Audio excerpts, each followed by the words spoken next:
തങ്ങളുടെ തിരക്കഥകളിലൂടെ മലയാളത്തിൽ ശ്രദ്ധേയമായ സിനിമകൾ സമ്മാനിച്ച തിരക്കഥാകൃത്തുക്കളാണ് ബോബി സഞ്ജയ്.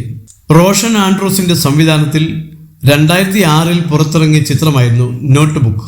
കൗമാരപ്രായക്കാർക്കിടയിലെ പ്രണയത്തെക്കുറിച്ച് സംസാരിച്ച ചിത്രം പ്രമേയം കൊണ്ടും അവതരണം കൊണ്ടും വലിയ രീതിയിൽ ചർച്ചകൾക്ക് വഴിയൊരുക്കിയിരുന്നു.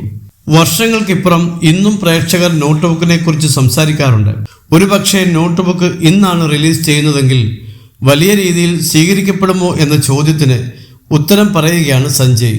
ഒരു സിനിമയും കാലത്തിനു മുമ്പേ ഇറങ്ങുന്നില്ലെങ്കിൽ ആ കാലത്തെ കഥയാണ് എപ്പോഴും സിനിമയിൽ പറയാറുള്ളതെന്നുമാണ് സഞ്ജയ് പറയുന്നത്. ആദ്യ ദിനം ചിത്രം സ്വീകരിക്കപ്പെട്ടില്ലെങ്കിലും പിന്നീട് വിജയത്തിലേക്ക് എത്തിയെന്നും നോട്ട് ബുക്കിനെ കുറിച്ച് അദ്ദേഹം പങ്കുവച്ചു. റിപ്പോർട്ടർ ടിവിയോട് സംസാരിക്കുകയായിരുന്നു ഇരുവരും. ഒരു സിനിമയും കാലത്തിനു മുൻപേ ഇറങ്ങി എന്ന് ഞാൻ വിശ്വസിക്കുന്നില്ല. കാരണം ആ കാലത്തിന്റെ പ്രതിഫലം മാത്രമേ ഒരു എഴുത്തുകാരനും സംവിധായകനും പറയാൻ കഴിയുകയുള്ളൂ. ഒരുപക്ഷെ ആസ്വാദനം ആ കാലത്തിന് ശേഷമായിരിക്കും വരുന്നത്. നോട്ട് ബുക്ക് റിലീസായ സമയത്ത് ആദ്യ ദിനം തന്നെ തിയേറ്ററിൽ വലിയ കൂവലായിരുന്നു.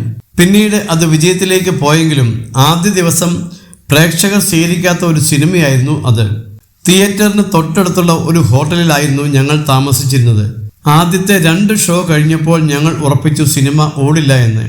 എന്നാൽ സെക്കൻഡ് ഷോ കഴിഞ്ഞ് ഇറങ്ങുമ്പോൾ ഇറങ്ങി വരുന്ന ഒരുപറ്റം യുവതീ-യുവാക്കൾ ഹോട്ടലിന്റെ മുകളിൽ നിൽക്കുന്നത് ഞങ്ങളെ കണ്ട് തിരിച്ചറിഞ്ഞപ്പോൾ കൈകൊണ്ട് തംസപ്പ് കാണിക്കുകയാണ് ചെയ്തത്, സഞ്ജയ് പറയുന്നു.